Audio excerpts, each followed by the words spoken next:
마음의 즐거움을 회복하는 법, 마음의 즐거움을 회복하는 법이라는 제목으로 말씀을 나누겠습니다.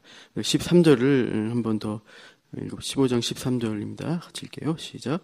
마음의 즐거움은 얼굴을 빛나게 하여도 마음의 근심은 심령을 상하게 하느니라. 15절에도 고난받는 자는 그날이 다 험악하나 마음이 즐거운 자는 항상 잔치하느니라 해서 마음의 즐거움에 대해서 교훈을 하고 있습니다. 그 마음이란 문제를 우리가 이제 살펴보기 원하는데요. 이제 영국의 과학 잡지 뉴 사이언티스트의 연구 결과를 보면은 이제 밝고 따뜻한 햇살을 받으면서 사는 사람들이 이렇게 잿빛 하늘, 어두운 그런 좋지 않은 날씨 가운데 있는 사람보다 훨씬 더 건강을 누린다고 합니다. 그래서 조사해 보니까 프랑스 남부지방, 날씨가 좀 남부지방에 피렌체에 있는 사람들이 북부 도시, 이제 침침한 날씨겠죠. 칼레 지역 주민보다 소화기 계통의 암이나 어떤 간, 경변 이런 것들에 걸릴 확률이 북부 도시에 있는 사람들이 3배나 높다는 결과가 나왔어요. 자살의 건수도 햇살을 잘 받지 못하는 그런 사람들이 더 높다고 합니다. 제가 고시원에 살아봤는데, 이제 고시원은 이제 청년들 많이 지내고 있어요. 요즘 이렇게 청년들이 어렵잖아요. 그래서 제일 싼 방이 고시원이에요. 그래서 가에 창가가 있는 방은 좀 비싸고요. 안쪽에 창이 없는 방은 쌉니다.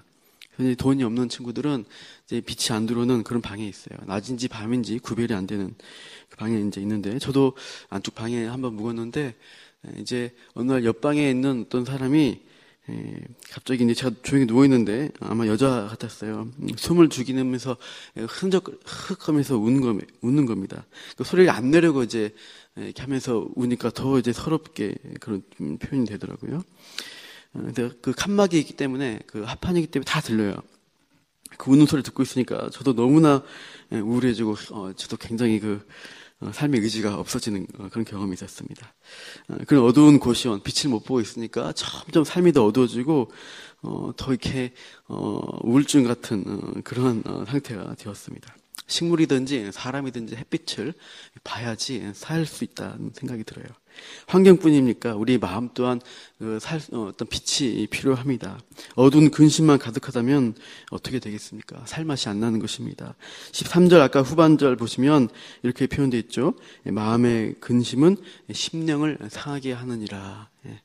우리 마음을 너무나 아프게 상하게 한답니다. 메이오 클리닉이라는 그 병원을 운영하는 메이오 박사가 이렇게 말합니다. 근심은 순환 기관과 심장, 임파선 및 모든 신경 계통에 영향을 주어 건강을 크게 해칩니다. 나는 지금까지 과로로 인하여 죽은 사람은 많이 못 보았지만 근심으로 인해 죽은 사람은 많이 보았습니다. 근심에 대한 문제를 얘기합니다.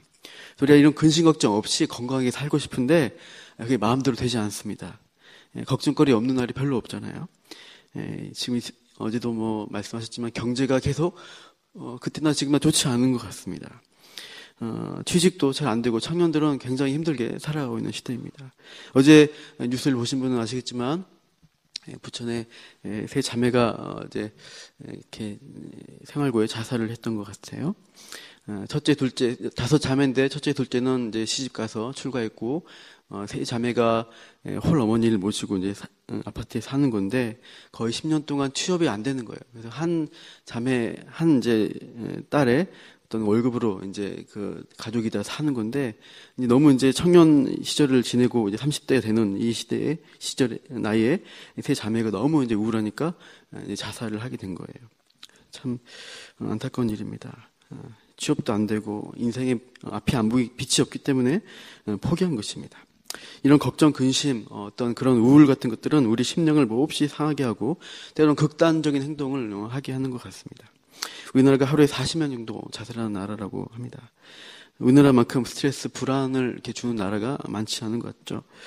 이 좁은 땅덩어리에 아등바등 살아남기 위해서 경쟁하고 남보다 잘 나가야 되는 그런 이 시대입니다. 그래서 참 우리가 이 근심 많은 세상에 어떻게 살아야 할까? 우리의 희망이 무엇인가 생각해 봤으면 좋겠어요. 우리의 소망은 하나님이십니다.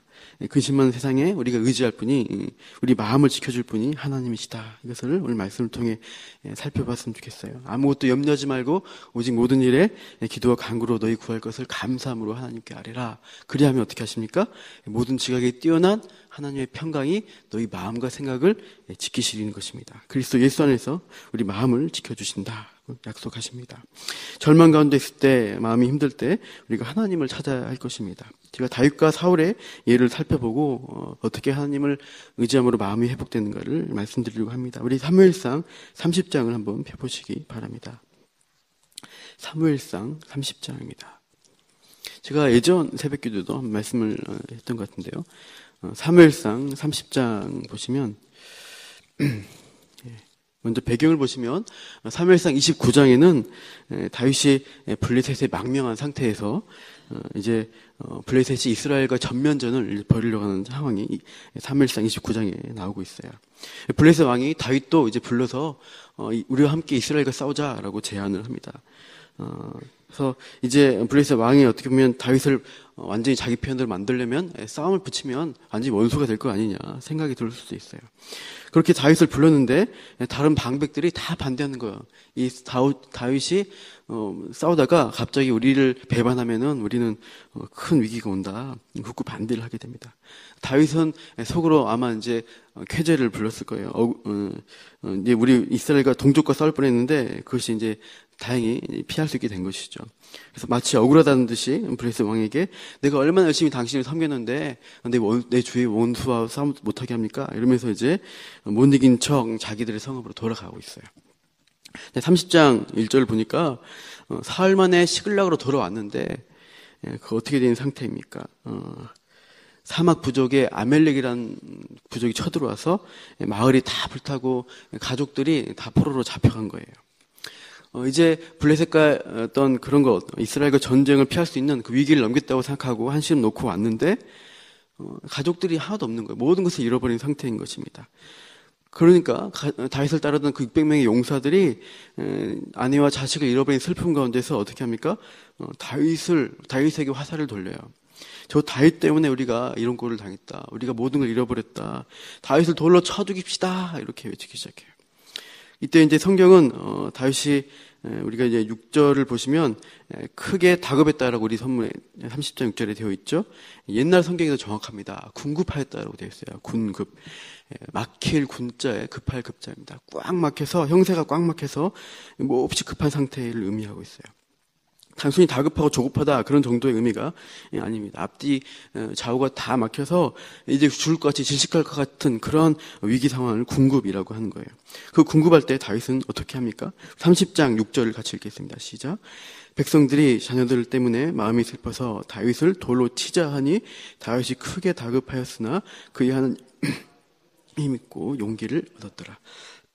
다윗이 하나님을 그의 하나님 여호와를 힘입어서 용기를 얻습니다. 백성들이 돌 들고 달려들는 상황에서 다윗은 하나님을 붙들고 하나님께 기도하기 물어보는 것입니다. 하나님, 이 위기를 어떻게 극복할까요? 어떻게 해야 되겠습니까? 라고 그 뒤에 보면 질문을 하고 있습니다. 하나님은 추격하고 따라잡으면은 도로 찾으리라라는 약속을 8절에 주시고 있습니다. 3일길을 행군해 와서 너무나 지쳐있는 이 다윗과 그의 사람들이 과연 할 수 있을까 걱정이 되는 상황 가운데서 하나님은 할 수 있다라고 용기를 주셔요. 이 약속을 주시니까 힘이 나서 일어나서 쫓아갈 수 있게 됩니다. 힘이 없고 아무것도 할 수 없을 것 같은 그럴 때 하나님께 구하십시오. 약속을 주셔서 우리가 일어날 그 힘을 허락하여 주십니다. 사울 또한 같은 상황에 처한 것을 우리가 앞뒤 문맥에서 볼 수 있습니다. 사무엘상 28장 15절 보시면 거기 사울도 궁급했다라는 표현이 있어요.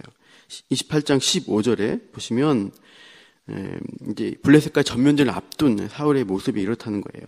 15절 중간에 이렇게 말하고 있습니다. 나는 심히 다급하니 이니다. 블레셋 사람들이 나를 향하여 군대를 일으켰고 하나님은 나를 떠나서 다시는 선지자로도 꿈으로도 내게 대답하지 아니하시기로 내가 행할 일을 알아보려고 당신을 불러 올렸나이다. 심히 다급했다. 이게 궁급이라는 표현입니다. 꽉 막혀서 자기도 앞뒤에 막혀서 뭘 할 수 없는 상황 가운데 있습니다. 이렇게 얘기하는 거예요. 역대상 10장 3절 보시면 다시 한번 궁급이라는 단어가 나오고 있습니다. 사울을 맹렬히 치며 활 쏘는 자가 사울에게 따라 미침에 사울이 그 쏘는 자로 말미암아 군급하여 지금 우리 성경은 심히 다급하여라고 되어 있어요. 그래서 그 자기 무기 든 자에게 칼 빼서 나를 찌르라 한데 이렇게 하지 않으니까 어떻게 합니까? 자기가 자기 칼에 엎드려서 자살을 하게 되는 장면이 나오고 있습니다. 전쟁을 앞둔 상황, 그리고 전쟁에서 쫓기는 상황에서, 그 궁급한 상황에서 사울은 하나님께 묻지를 않습니다. 위기가 왔을 때 하나님께 회개하고 하나님을 붙들어서 힘을 얻어야 되는데 하나님 앞에 그 관계가 끊어진 상태로 그냥 내버려 두고 있는 거예요. 그 관계를 맡고 있는 죄에 대해서 해결하지 않고 있습니다. 그래서 죄로 인한 관계 해결보다 당장 급한 문제 해결을 위해서 그 엔돌의 신접한 여인을 찾아갔던 것이고 인간적인 방법으로 해보려고 한 것이에요. 그러나 결국 위기의 상황 건너서 그 생명의 주인이신 하나님께 의지하지 않으니까 결국 자살로 끝내버립니다.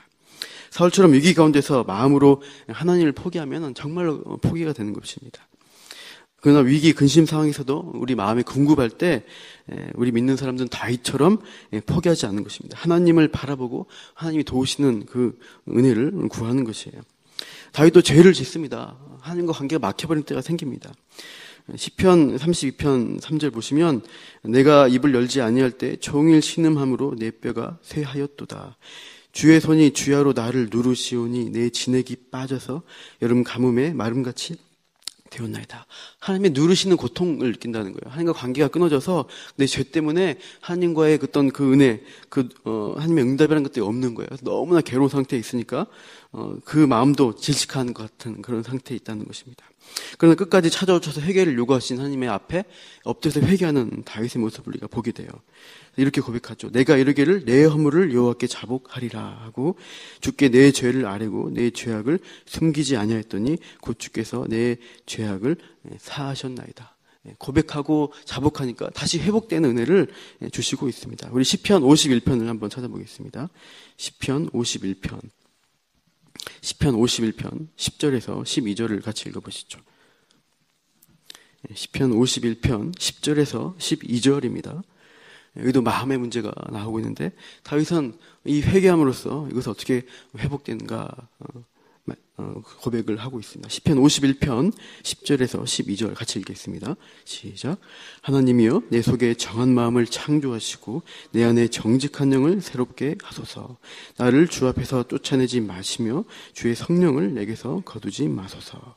주의 구원의 즐거움을 내게 회복시켜 주시고 자원하는 심령을 주사 나를 붙드소서. 다윗은 그 답답한 마음, 하나님의 정한 마음, 깨끗한 마음을 창조해 주십시오. 회개할 힘을 주시고 구원의 즐거움을 되게 허락하여 달라고 기도하고 있습니다. 우리 인생에 근심, 걱정, 위기, 궁급한 상황들이 끊임없이 생기게 됩니다. 그럴 때 우리가 어떻게 마음을 회복할까요? 하나님이 우리 마음을 붙들어 달라. 하나님과의 관계에서 오는 그 은혜, 그 새 힘, 그 약속들을 허락해 달라고 우리가 구하는 수밖에 없습니다. 다른 것들을 의지할 때는 그것들은 무너지는, 또 때로는 우리를 넘어뜨리는 어떤 것들이 될 수 있다는 것이에요. 제가 이 말씀을 준비하면서 참 이 찬양이 많이 떠올라서 새벽기 때는 찬양을 별로 안 부르는데 이 찬양 한번 같이 가사를 좀 음미하고 또 우리 각자 기도하는 시간 가지면 좋겠습니다. 아시는 분은 같이 불러보시고 모르시는 분은 들으셔도 되겠습니다. 마음이 지쳐서라는 찬양입니다. 옛날 찬양입니다. 이렇게 시작합니다. 마음이 지쳐서 기도할 수 없고 눈물이 빗물처럼 흘러내릴 때 주님은 우리 연약함을 아시고 사랑으로 인도하시네.